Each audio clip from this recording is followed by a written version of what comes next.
Hello and welcome again to YouTube Saheli channel. Hope you are happy at your place. तो friends, आज जो Ayurvedic formula मैं आपको बताने वाली हूँ वो सदियों पुराना है और वो बहुत ही ज़्यादा प्रयोग में आता है। किसी को भी देखो कि आयुर्वेदिक आइडियाज़ अगर फॉलो करता है तो सबसे पहले ये चीज़ें शुरू करता है।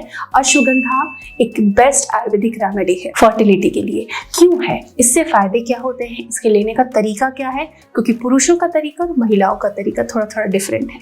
और हाँ, जिसको इसके डायरेक्ट यूजेस से, सपोज आप पाउडर ले रहे हो मिल्क में या फिर कैप्सूल ले रहे हो, तो अगर इसके आपको साइड इफेक्ट्स लग रहे हैं तो फिर इसको किस तरीके से लेना चाहिए कि आपको इसके साइड इफेक्ट्स ना हो और इससे आपको बेनिफिट मिले। आज के समय में जो स्ट्रेस का level, physical, mental, psychological stress बढ़ रहा है, मेल फैक्टर इनफर्टिलिटी जैसे बढ़ रही है, उसमें अश्वगंधा का प्रयोग बहुत सरल उपाय है बेबी प्लान करने का, सक्सेसफुली कंसीव करने का। क्यों? अश्वगंधा में क्या है? अश्वगंधा में कई सारे पोषक तत्व हैं।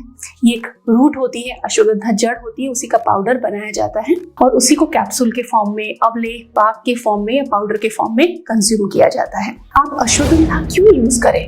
बेबी प्लानिंग में अश्वगंधा का यूज आपको क्यों करना चाहिए? तो इसके कुछ कारण मैं आपको बताती हूँ।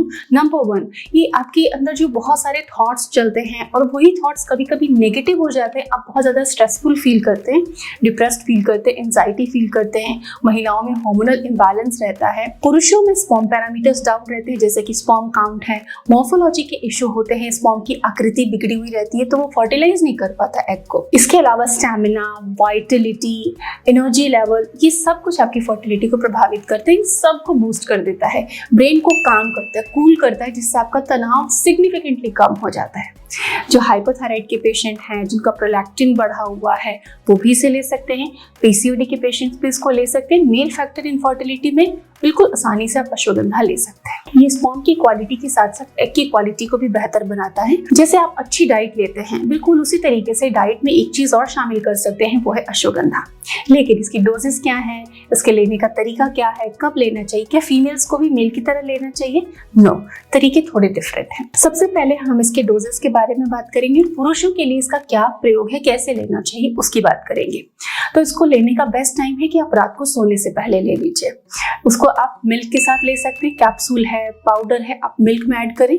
पाउडर यूज कर रहे हैं तो मिल्क में थोड़ी हनी आप यूज कर सकते हैं। अगर कोई मिल्क नहीं लेता तो वो पानी के साथ अश्वगंधा के टैबलेट कैप्सूल को कंज्यूम कर सकता है। पुरुषों में लेने की अवधि कितने दिन लेना चाहिए जिससे पुरुषों में अच्छे रिजल्ट आते हैं? तो वो है कम से कम 3 महीने।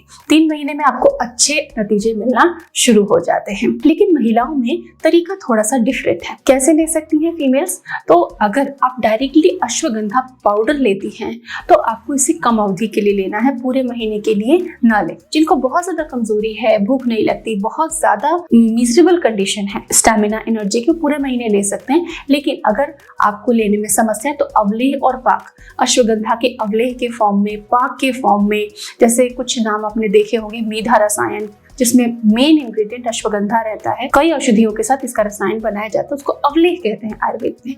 तो ऐसा फॉर्मूला आपको कई आयुर्वेदिक स्टोर्स पे मिल जाएगा, आप वहां से कहकर मंगवा सकते हैं और ले सकते हैं। डायरेक्ट कंजम्पशन से कई फीमेल्स को सिस्ट की प्रॉब्लम हो जाती है, किन्हीं को पीरियड्स नहीं आते, किन्हीं को ज्यादा पीरियड्स आते हैं। ये बॉडी टू बॉडी डिफर करता है क्योंकि प्राकृतिक प्लांट बेस्ड चीजें हैं। कई बार आपके शरीर में एलर्जी होती है कुछ चीजों के लिए, तो आपको नहीं सूट करता। तो अगर आपको नहीं सूट करता है, 2-4 दिन में आपको डिफरेंस फील होगा, तो आप इसे स्टॉप कर सकते हैं लेना। महिलाओं को अवलेह और पाक अगर आप ले रही हैं तो कम से कम आप 1 महीना लेकर उसका असर खुद में महसूस करें। स्ट्रेस लेवल में, एनर्जी में, आपके दिन भर की एक्टिविटी में आप कितना एनर्जेटिक, कितना पीसफुल रहती है, सारी चीजें आपको समझ में आ जाएंगी। लेकिन अगर आपको स्टेमिना, एनर्जी की कोई प्रॉब्लम नहीं है, आप अपना ओव्यूलेशन बूस्ट करना चाहती हैं, अपनी बॉडी को टोन करना चाहती हैं, तो आप 1 वीक ले सकती हैं और वो अवधि होती है जस्ट आफ्टर पीरियड्स। पीरियड्स के बाद 7 to 10 डेज का स्पैन होता है, उसमें आप इसको लीजिए। हर दिन रात को दूध के साथ आप इसको कंज्यूम कर सकते हो और ये बेस्ट तरीका है। पुरुषों में मात्रा है 5 ग्राम और महिलाओं में मात्रा है 3 से 5 ग्राम के बीच में। 1 कैप्सूल, 1 टैबलेट इसकी प्रॉपर डोज होती है। अगर आप अवलेह लेते हैं, पाक या कोई रसायन इस तरीके से लेते हैं तो वो 1 चम्मच ले सकते हैं। उसे गर्म पानी या गुनगुने दूध के साथ आप कंज्यूम कर सकते हैं। अश्वगंधा आयुर्वेद में बहुत ही बेहतरीन फार्मूला है फर्टिलिटी को बूस्ट करने का, तो इसे जरूर ट्राई करना चाहिए ताकि आपको नेचुरल तरीके से कंसीव हो और प्रेगनेंसी हेल्दी रहे। Thanks for watching.